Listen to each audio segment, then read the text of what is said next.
Praise the lord.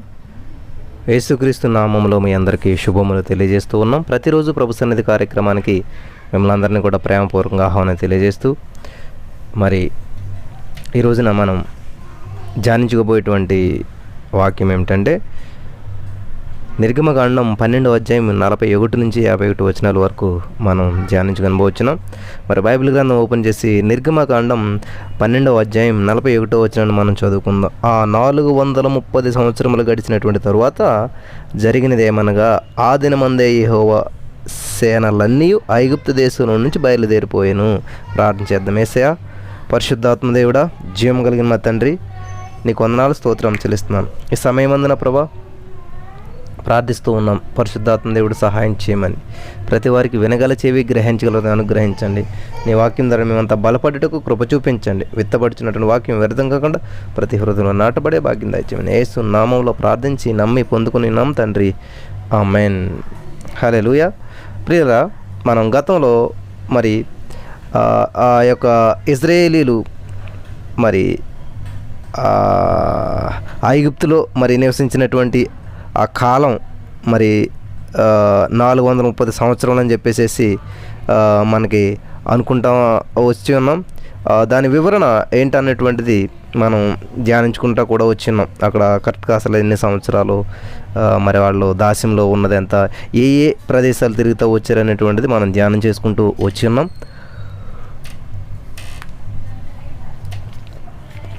ఈ రోజున ఇంకొంచెం ముందుకు వెళ్ళి ఒక అధ్యాయాన్ని మనం ముగిందాం. ప్రియమైనటువంటి సహోదరి స్నేహితులారా, మరి ఈజిప్ట్లో ఉన్నటువంటి ఇజ్రాయేలీలు కాదు, వారికి ఒక పీడకాలుగా మరి ఫరోకు మరి అదంతా ఫరో ఒక సైతానికి సంకేతంగా నిలిచిపోవడం మనం చూస్తూ ఉన్నాం. రక్షించబడినటువంటి మనకు కూడా మరి రక్షణ అనేటువంటిది ఒక విమోచనాత్మకమైనటువంటి అనుభవం అని చెప్పి, మన సంకట్లన్నీ కూడా తీరిపోయని పాట పాడతామని చెప్పి, సంహారదూత మనల్ని దాటిపోయాడని చెప్పేసి అనుకుంటామని చెప్పి, ఈ పులిసిన పిండి అనేటువంటిది పాపానికి సంకేతం అని చెప్పి మనం ధ్యానం చేసుకుంటూ వచ్చాం. మరి ఇజ్రాయేలీలు ఈజిప్ట్ నుండి బయలుదేరి మరి ఆ బయలుదేరినటువంటి సమయానికి వారి సంఖ్య ఎంత అండి? ఇంచుమించు 20 లక్షలు. వారిలో కొంతమంది అన్యులు. అసలు ఈ అన్యులు ఎలా వచ్చారు అనేటువంటిది మనకు ఆలోచన వస్తుంది అనమాట. అసలు అందరూ ఇజ్రాయేల్ ప్రజలే కదా, వీరికి అన్యులు ఎలా వచ్చారంటే, ఈ యొక్క ఇజ్రాయేల్ ప్రజల్లో మరి ఉన్నటువంటి కార్యాలని, ఇజ్రాయేల్ ప్రజల బట్టి దేవుడు చేస్తున్న అద్భుతాలను బట్టి చాలామంది ఏం చేశారంటే వాళ్ళ జీవిత విధానానికి ఆకర్షించబడ్డారనమాట. దేవుడు చేసినటువంటి అద్భుతాలను చూసి, అరే మనకు కూడా వెళ్తూ ఉంటే అద్భుతాలు జరుగుతాయని చెప్పి వచ్చారనమాట. మేము కూడా మీతో వస్తామని చెప్పినప్పుడు బయలుదేరారనమాట. దేవునికి స్తోత్రం కలుగును గాక. కాబట్టి దేవుడు ఇలాగే ప్రతి దినము అద్భుతాలు చేస్తాడు. బాగుంటుంది అనేటువంటితో సరదాగా బతకొచ్చు, అద్భుతంగా బ్రతకొచ్చు అనేటువంటి నిర్ణయం తీసుకుని వచ్చారనమాట. హల్లెలూయా. ప్రియమైనటువంటి సహోదరి స్నేహితులారా, గమనించండి. దేవుని వాక్యంలో మనం చూసినట్లయితే యోహాను సువార్త 2వ అధ్యాయం 23-24 వచనం చూసినట్లయితే, ఆయన పస్కా పండుగ సమయం యెరూషలేములో ఉండగా ఆ పండుగలు అనేకులు ఆయన చేసినటువంటి సూచక్రియలను చూసి ఆయన నామమందు విశ్వాసం ఉంచారు. అయితే యేసు అందరినీ ఎరిగినవాడు గనుక ఆయన తనను వారి వశము చేసుకొనలేదు. ఆయన మనిషిని ఆంతర్యం ఎరిగినవాడు. హల్లెలూయా. అద్భుతాలు చేస్తే అందరూ వచ్చారంటండి. హల్లెలూయా. పస్కా పండుగ సమయం యెరూషలేములో యేసు ఆ పండుగలు అనేకులు ఆయన చేసిన సూచక్రియలను చూసి ఆయన నామందు విశ్వాసం ఉంచారు. సూచక్రియలను చూసి, అద్భుతాలను చూసి అక్కడ విశ్వాసం ఉంచారని చెప్పి ఇక్కడ యోహాను సువార్త 2:23-24 వచనాల్లో చదివిస్తుంది. మీరు చదవచ్చు అనమాట. కాబట్టి ఇజ్రాయేలీలో ఈజిప్ట్లో నుండి వచ్చినటువంటి అన్యుల వల్ల మరి వీళ్ళని వెంబడించి వచ్చారు ఎవరిని? ఇజ్రాయేలీని. అలా వచ్చినటువంటి అన్యుల వల్ల అనేకమైనటువంటి సమస్యలు వచ్చినాయి అంటండి. కొందరైతే తిరిగి వెళ్ళిపోయారు. అద్భుతాలను బట్టి వచ్చిన వాళ్ళు ఎప్పుడు ఏం చేస్తారో అంతమాట అద్భుతాలు జరగవు కదండి. ప్రతిదీ అద్భుతం అంటే ఏంటి? మనం విడిచిపెట్టిన గాలి తిరిగి తీసుకోవడం కూడా అద్భుతం. కానీ వాళ్ళ దృష్టిలో ఏంటంటే ఆకాశం నుంచి అది పడాలి, మన్నా పడాలి, లేకపోతే ఏదో ఒక మెరకల్ జరగాలన్నమాట, అదే అద్భుతంగా భావిస్తారు. కానీ ఈ రోజుల్లో కూడా చాలామంది మన శరీరంలో స్వస్థత, లేకపోతే ఉద్యోగం రావటం, వివాహం అవ్వటం, పిల్లలు పుట్టడం, ఇటువంటివన్నీ కూడా ఓకే, అద్భుతాలు, అవన్నీ దేవుడు చేసిన కార్యాలే. కానీ ఈ రోజున మనకు పుట్టినటువంటి సంపాదించిన ఆస్తి కానీ, కట్టినటువంటి ఇల్లు కానీ అద్భుతం అంటాం. కానీ అది మన జీవితంలో పరలోక రాజ్యం రాదు ప్రియులరా. ఈరోజు మనకి క్యాన్సర్ ఉంది, షుగర్ ఉంది, ఏది ఉంది, వీటి నుంచి స్వస్థత పొందుకుంటే అద్భుతం ఉంటాం, మంచిదే. వాటి ద్వారా స్వస్థత పొందుకోవాలన్న దేవుని దృష్టి. బట్ మనకున్నటువంటి క్యాన్సరు స్వస్థత పొందుకోకపోయినా పరలోక రాజ్యం మాత్రం రాదు అది. హల్లెలూయా. మనకున్నటువంటి ఏ సమస్య కూడా అది భూలోక రాజ్యంలో విడిచిపెట్టవలసిందే, ఈ శరీరానికి ఉన్న సమస్యను. హల్లెలూయా. కాబట్టి ఎప్పుడైతే శరీరాన్ని విడిచిపెడతామో శరీరాన్ని పట్టుకున్న సమస్య శరీరంతో ఉండిపోతుంది. ప్రియులారా, ఆలోచించండి ఒకసారి. మనం దేవుణ్ణి ఎట్లాగా వెంబడిస్తూ ఉన్నాం. చూడ్డానికి చాలా బహు పెద్ద గుంపుగా కనిపిస్తుంది, కానీ యేసుని యేసుగా ప్రేమించేటువంటి గుంపు మాత్రం బహు కొంచెమే. హల్లెలూయా. దేవునికి స్తోత్రం కలుగును గాక. ఇక్కడ 37వ వచనం చూసినట్టు, అప్పుడు ఇజ్రాయేలు రామశేషు నుండి సుక్కోతుకు ప్రయాణమైపోయారు, వారు పిల్లలుగా గాక కాలుబలం 6 లక్షల వీరులు అంటుండే. 12:37. ఇజ్రాయేలీలు ఆ ప్రయాణం గమనించిన నా ప్రేమైనటువంటి సహోదరు, యేసుని యేసుగా ప్రేమించేటువంటి గుంపులో ఉన్నామా మనం, లేకపోతే అద్భుతాల వెంట ప్రయాణం చేస్తూ ఉన్నాం, అద్భుతాలు చేసేటువంటి దేవుని వెంబడిస్తూ ఉన్నామా, సంతోషం వెంట పరుగులు తీస్తున్నామా, మనం సంతోషంగా జీవిస్తూ ఉన్నామా? చాలా ఆలోచించదగ్గ విషయం నా ప్రేమైనటువంటి సోదరు. ఈ రోజున యేసుక్రీస్తుని మేము నమ్ముకున్నామండి. గతంలోనూ ఇప్పుడు మామూలు అయిపోయినా చెప్తున్నటువంటి జీవితాలు ఏంటంటే ఏదో అద్భుతం జరుగుతుందని, ఏదో సూచక్రియ జరుగుతుందని వచ్చారు. అది జరగకపోవడం వల్ల నిరుత్సాహంతో మరి వెనకంజ వేసినటువంటి వారు ఈ ఐగుప్తు ప్రజలు అటువంటి వారు ఉన్నారన్నమాట. నిజంగా వాళ్ళు ఇజ్రాయేలీలు కాదనమాట. హల్లెలూయా. ఇజ్రాయేలీలోకి వచ్చినటువంటి అన్యులు అన్నమాట. కాబట్టి ఈ రోజున యేసుని యేసుగా ప్రేమించేటువంటి వారు ఆయన అద్భుతం చేసినా చేయకపోయినా, చూడండి, వివాహం అయిన తర్వాత చూడండి, ఆయనలో ఏదైనా లోపాలు ఉన్నాయన్నా, అతను ఒక డ్రింకర్ అన్నా, స్మోకర్ అన్నా, సంథింగ్ ఏదో అంటే ఇప్పుడంటే చిన్న చిన్న లోపాలు వచ్చినా కూడా ఏమంటారు విడిపోతూ ఉన్నారు. కానీ పూర్వకాలం ఒక్కసారి మ్యారేజ్ అయిందంటే నా చిన్నతనంలో చూశాను, వాళ్ళు ఎంత మూర్ఖులైనా, ఎంత ఎటువంటి తిరుగుతున్నా కానీ ఖచ్చితంగా జీవితకాలం వాళ్ళతో ఉన్నటువంటి సందర్భాలు జీవితంలో మనం చూడవచ్చు.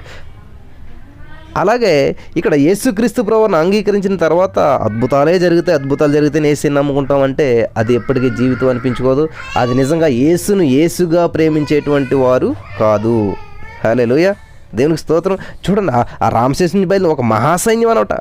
ఒక మహాసైన్యం కాల్బలం మాత్రమే. హల్లెలూయా. ఎంత 6 లక్షలు ఉన్నారంటండి. హల్లెలూయా. వీరు విశ్వాస వీరులు అంటండి. ఈ 20 లక్షల మందిలో మరి 6 లక్షల మంది మాత్రమే సమర్పణ కలిగినటువంటి విశ్వాస వీరులు. చూడండి, 20 లక్షల మంది బయలుదేరారు, అందులో 6 లక్షల మంది మాత్రమే విశ్వాస వీరులు అంటండి. దేవునికి స్తోత్రం కలుగును గాక. హల్లెలూయా. కాబట్టి సంఘంలో చూసినట్లయితే, ఈ సంఘంలోనైనా సరే మరి ఈ మన సంఘాల్లో నిలబడేది కొద్ది మంది మాత్రమే, పరీక్షలు రాసేది చాలా తక్కువ మంది. హల్లెలూయా. దేవునికి స్తోత్రం. కొన్ని ఎగ్జామ్స్కి అప్లై చేస్తారు, కొంతమంది పరీక్షనే రాయరనమాట. పరీక్ష రాసేది చాలా తక్కువ మంది ఉంటారు. మరి పాస్ అయ్యేది కొద్దిమంది మాత్రమే ఉంటారు. ప్రథమ శ్రేణిలో పాస్ అయ్యేది తక్కువ మంది ఉంటారు. తృతీయ శ్రేణిలో పాస్ అయ్యేది తక్కువ మంది ఉంటారు. ఈ మధ్యరకం ఉంటారు చూడండి, మిడిల్ క్లాస్లోను, అటు ఫస్ట్ క్లాసు అని ఉండదు, ఇటు ఆర్డినరీ అని ఉండకుండా మిడిల్లో వస్తుంటారు అన్నమాట. అలాంటి వాడు మధ్యతరగతులు మధ్యస్థంగా వచ్చేటువంటి వాళ్ళు చాలా ఎక్కువ మంది ఉంటారన్నమాట. హల్లెలూయా. అటు అందకుండా ఇటు పొందకుండా అన్నట్టు మధ్యస్థంగా ఉంటారనమాట. హల్లెలూయా. దేవునికి స్తోత్రం కలుగును గాక. అర్థమవుతుంది కదండి అందరికీ. అటు అందరూ ఇటు పొందుకోరనమాట, అటు ఇటు కాకుండా ఉంటారన్నమాట. కాబట్టి 100కి 100 ఫలం చూపగలిగినటువంటి వారే వీరులు. ఎవరండి? 100కి 100 ఫలం చూపగలిగినటువంటి వారు మాత్రమే వీరులు. హల్లెలూయా. ఐగుప్తు దేశంలో నుంచి బయలుదేరినటువంటి వారు, ఆయన ఐగుప్తు దేశంలో నుంచి వారిని బయటికి రప్పించినందుకు ఇది యెహోవా ఆచరించదగినటువంటి రాత్రి. ఇశ్రాయేలీలందరూ తమ తమ తరములలో యెహోవాకు ఆచరింపదగిన రాత్రి ఇదే. మరియు యెహోవా మోసే ఆహారం తిట్లని, ఇది పస్కా పండుగను గూర్చి కట్టడా, అన్యుడెవడనూ దాన్ని తినకూడదు, కానీ వెండితో కొనబడిన దాసుడు సున్నతి పొందిన వాడైతేనే దాన్ని తినవచ్చును, పరదేశీ కూలికి వచ్చిన దాసుడు తినకూడదు. మీరు ఒక్క ఇంటిలోనే దాన్ని తినవలన, దాని మాంసంలో కొంచెమైన ఇంటిలోని బయటికి తీసుకుని పోకూడదు. హల్లెలూయా. దానిలో ఒక ఎముకనైనా మీరు విరవకూడదు. ఇశ్రాయేలీల సర్వ సమాజం ఈ పండుగ ఆచరించవలను. నీ వద్ద నివసించే పరదేశి పస్కా పండుగను ఆచరించే గోడి నీడల అతనికి కలిగిన ప్రతి మగవాడు సున్నతి పొందవలను. తరువాత అతడు సమాజంలో చేరి దాన్ని ఆచరించవచ్చును. అట్టివాడు మీ దేశంలో పుట్టిన వానితో సమానుడగును. హల్లెలూయా. సున్నతి పొందనవాడు దానిని తినకూడదు. దేశస్థునికి మీలో నివసించే పరదేశికిని దీని గూర్చి ఒకటే విధి ఉండవలను. ఇశ్రాయేలీలందరూ అలాగూ చేసిరి, యెహోవా మోసే ఆహారంలో ఆజ్ఞాపించినట్టు చేసిరి. యెహోవా ఇశ్రాయేలీలను వారి వారి సమూహముల చెప్పున ఆనాడే ఐగుప్తులో నుండి వెలుపలికి రప్పించను. చాలా అద్భుతమైనటువంటి అధ్యాయం, 12వ అధ్యాయం అనేటువంటిది. హల్లెలూయా. దేవునికి స్తోత్రం కలుగును గాక. కాబట్టి యేసుక్రీస్తు ప్రభువారి సైన్యంలో పరిపక్వత కలిగిన వారే నాయకులు అనమాట. పరిశుద్ధతలో మరి ఈ మార్గదర్శకులు అనమాట. నిర్గమకాండం 12:38 చూసినట్లయితే అనేకులైనటువంటి అన్యజనుల సమూహములను, గొర్రెల, ఎద్దుల మొదలైన పశువులను గొప్ప మంది వారితో కూడా బయలుదేరును. హల్లెలూయా. ఇశ్రాయేలీయులు తమకున్నటువంటి మరి దాన్ని ఈ లోకానికి విడిచిపెట్టేయలేదు. ఏం చేశారు? దాన్ని మరి దేవుని కోసం పెట్టుబడి పెట్టాలి. హల్లెలూయా. కాబట్టి ఈ రోజున మనకు ఉన్నది ఏదన్నా మనం లోకంలో విడిచిపెట్టకూడదు. అది సమస్తము దేవునికి పెట్టుబడి పెట్టాలన్నమాట. కాబట్టి నిత్యత్వ ప్రయోజనం కొరకు, నిత్యరాజ్యమైనటువంటి దేవుని రాజ్యం కొరకు దాన్ని ఒక విత్తనంగా నాటాలన్నమాట. నేను నా చిన్నతనంలో చదువుకున్నప్పుడు ఒక కథ విన్నాను. చాలా పండు ముసలి వ్యక్తి ఏం చేస్తాడంటే మామిడికాయ టెంకల్ని నాటుతూ ఉంటుంటాడు. ఆ దేశ పరిపాలించే నాయకుడు, రాజు వస్తాడనమాట. వెళ్తా గుర్రం మీద చూసి, ఏంటయ్యా ఇవాళ రేపు నువ్వు చనిపోయేలాగా ఉన్నావు, ఎందుకు ఈ టెంకలు నాటుతావు, అది ఎప్పుడు చెట్టు అవుతుంది, ఎప్పుడు కాయలు కాస్తుంది, దాని ఫలం ఎప్పుడు నువ్వు అనుభవిస్తావు అంటే, అయ్యా నేను ఈ రోజున విత్తుతున్నటువంటిది ఈ విత్తనం నా కోసం కాదయ్యా, మరి దేనికోసం అంటే నిత్యత్వం కోసం. రాబోయేటువంటి తరాలు వారు తింటారు, నేను చనిపోతాను నాకు తెలుసు, కానీ నా వెనుకున్నటువంటి తరాల ప్రయోజనం కొరకు దీన్ని ఒక విత్తనంగా నాటుతున్నానని చెప్తే రాజు చాలా షాక్ అయ్యి బంగారపు నాణ్యాలు ఇచ్చి అతనికి వెళ్తాడు. ఇది మన తెలుగు టెక్స్ట్ బుక్లో ఉంటుంది చిన్న స్కూల్లో. కాబట్టి నా ప్రియమైనటువంటి సహోదరి స్నేహితులరా, నిత్యత్వ ప్రయోజనం కొరకు మనం విత్తాలు. మనకున్న సమయాన్ని, మనకున్న ధనాన్ని, మనకున్నటువంటి బలాన్ని, సమస్తాన్ని కూడా విత్తాలి, పంట కోయాలన్నమాట.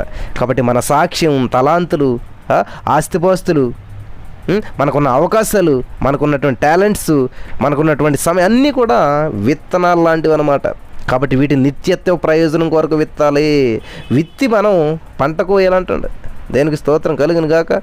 మన కీర్తన గ్రంథంలో చూసినట్లయితే 126వ కీర్తన 5వ వచనం చూసినట్లయితే, కన్నీళ్లు విడిచుచూ విత్తువారు సంతోషముగా పంట కోస్తారంట. హల్లెలూయా. దేవునికి స్తోత్రం కలుగును గాక. కాబట్టి ఇక్కడ పిండి పులిసిపోవడానికి కొంత సమయం పడుతుంది. ప్రియులారా, పిండి వెంటనే పులిసిపోతుంది, కానీ కొంత సమయం పడుతుంది. అది పులవక ముందే దాన్ని ఏం చేయాలంటే వాడాలి. హల్లెలూయా. కాబట్టి నీలో నాలో టాలెంట్ ఉన్నది. ఆ టాలెంట్ పులిసిపోయిందంటే పులిసిన పిండి పాపానికి సాదృశ్యంగా మారిపోద్ది. కాబట్టి మన డబ్బు దాచిపెట్టడం అనేటువంటిది పులిసిన పిండి అనమాట. ఆ డబ్బును దాచిపెట్టుకుని పులిసిపెట్టుకుంటే అది పాపంగా మారిపోతుంది, పులిసిన పిండి అవుతుంది అనమాట. అందుకే వాటిని ప్రభు కోసం వాడాలి. దేవునికి స్తోత్రం కలుగును గాక. నిర్గమకాండం 12:39 చూసినట్లయితే, వారి ఐగుప్తులో నుంచి వచ్చిన పిండి ముద్దతో పొంగని రొట్టెలు చేసి కాల్చిన వారి ఐగుప్తులో నుండి వెళ్ళగొట్టబడి తడవు చేయకపోయారు కనుక అది పులిసి ఉండలేదు. వారు తమ కొరకు వేరొక ఆహారం సిద్ధపరచుకొని పులిసిపోలేదంటండి ఆ పిండి. హల్లెలూయా. దేవునికి స్తోత్రం. హల్లెలూయా.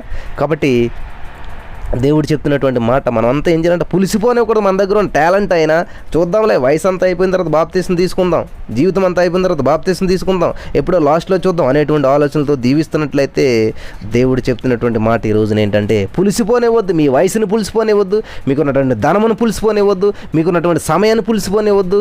పులిసిన పిండి పాపానికి సాదృశ్యం.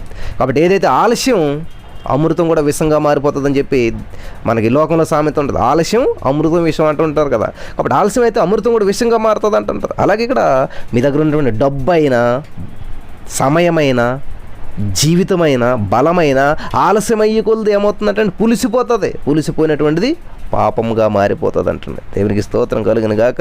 హల్లెలూయా. అందుకే వాటిని ఏం చేయాలంట? ప్రభు కోసం వాడాలంటుండే. యాకోబు బావి యొద్ద యేసుప్రభువు కూర్చున్నప్పుడు శిష్యులతో ఒక మాట అంటాడు ఆయన. ఏమన్నారంటే, మీకు తెలియనటువంటి ఆహారం నాకు ఉన్నది. హల్లెలూయా అంటుంటాడు. ఆహారం అంటే అక్కడ ఏం ఆహారం అండి? లోకానికి తెలిసినటువంటి ఆహారం పులిసిన రొట్టె. కానీ మన ఆహారం ఏంటంటే జీవపు రొట్టె. దేవునికి స్తోత్రం. దేవుని బిడ్డలు లోకం తినేటువంటి తిండే తింటా ఉంటుంటే లోకంతోనే నశిస్తారు. దేవునికి స్తోత్రం కలుగునుగా. మరో మాట ఏంటంటే, ఈజిప్ట్ దేశంలోనికి, ఈజిప్ట్ దేశం అనేటువంటిది ఈ లోకానికి సాదృశ్యం అనమాట. ఈజిప్ట్ ఆశలన్నీ కూడా విడిచి యేసుక్రీస్తు ప్రభు వారిని వెంబడించాలి. ఈ పరమకాణానికి ప్రయాణం చేసి వెళ్ళాలన్నమాట. హల్లెలూయా. మొట్టమొదటి పస్కా ఈ అధ్యాయంలో మనకి పేర్కొనబడింది అనమాట. దేవునికి స్తోత్రం కలుగును గాక. యేసుక్రీస్తు ప్రభువారు కూడా తన బాల్యం ఏటేటా మరి ఆ పస్కా పండుగను ఆచరించాడు. పస్కా పండుగలో పాలు పంచుకున్నాడు ఆయన. కానీ తర్వాత సిలువుపై మరణించి తిరిగి లేచి ఆయనే మనకు పస్కా అయిపోయాడు అనమాట. దేవునికి స్తోత్రం కలుగును గాక. ప్రియమైనటువంటి సహోదరి స్నేహితులారు, ఈరోజు వాక్యం వినిచినటువంటి మీరు కాబట్టి పులిసిన పిండి అంటే మనలో ఉన్నటువంటి దేనినైనా మీరు దేవునికి ఉపయోగించకుండా ఈ లోకానికి ఉపయోగిస్తూ ఈ లోకంలో గడిపినట్లయితే పులిసిపోతుంది. కాబట్టి ఈరోజు సమయాన్ని పులయబెడుతున్నారా? శరీరాన్ని పులయబెడుతున్నారా? మిగిలినటువంటి తలాంతులను పులయబెడుతున్నారా? జాగ్రత్తగా ఉండాలని చెప్తున్నాడు దేవుడు. కాబట్టి దేవుని కొరకు జీవిందాం, దేవుని కొరకు మనకున్నటువంటి తలాంతులన్నింటినీ ఉపయోగిద్దాం. హల్లెలూయా, దేవునికి స్తోత్రం కలుగును గాక. అలా ఎప్పుడైతే దేవుని కొరకు మనకున్న సమయాన్ని, ఆ టాలెంట్స్ని, మాట్లాడే శక్తి ఉండొచ్చు, లేకపోతే వాక్యం చెప్పే శక్తి ఉండొచ్చు, పాట పాడి ఏదైనా సరే దాన్ని పులిసిపోనివ్వకుండా దేవుని కొరకు ఉపయోగిద్దాం, దేవునిలో అనేక మందిని నడిపిందాం. అటువంటి కృప దేవుడు ఈ వాక్యం వినిచిన వారందరికీ దయచేసి నడిపించాలని నేను ప్రార్థన చేస్తూ ఉన్నాను. మనకున్న టాలెంట్స్ని పులిసిపోనివద్దు ప్రియమైనటువంటి సహోదరి స్నేహితులారా, దేవుని కొరకే ఉపయోగిద్దాం. హల్లెలూయా. 100కి 100 ఫలం చూపగలిగిన వారే వీరులు. వీరులు అంటే ఎవరంటండి? 100కి 100 ఫలము పొందినవారే. దేవునికి స్తోత్రం కలిగిన గాక. కాబట్టి మనం 100కి 100 ఫలం పొందేవారికి ఉందాం. 30 60 100 అంటాం.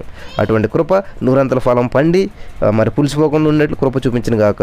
యెషయా నీకు వందనాలు. విత్తబడిన వాక్యం వ్యర్థంగా ప్రతి హృదయం నాటబడి ఫలించి అభివృద్ధి చెందినట్లు అనేక మందికి ఆశీర్వాదకరంగా ఈ యొక్క వాక్యాన్ని మార్చమని, ఏ విషయంలో పులిసిపోకుండా నా ప్రభా మరి నా తండ్రి 100కి 100 ఫలాలు ఫలించే వారికి ప్రతి వారు ఉన్నట్లు సహాయం చేస్తున్నందుకు నీకు వందనం చెల్లిస్తూ నమ్మి పొందుకుని నమ్మ పరమ తండ్రి. ఆమెన్.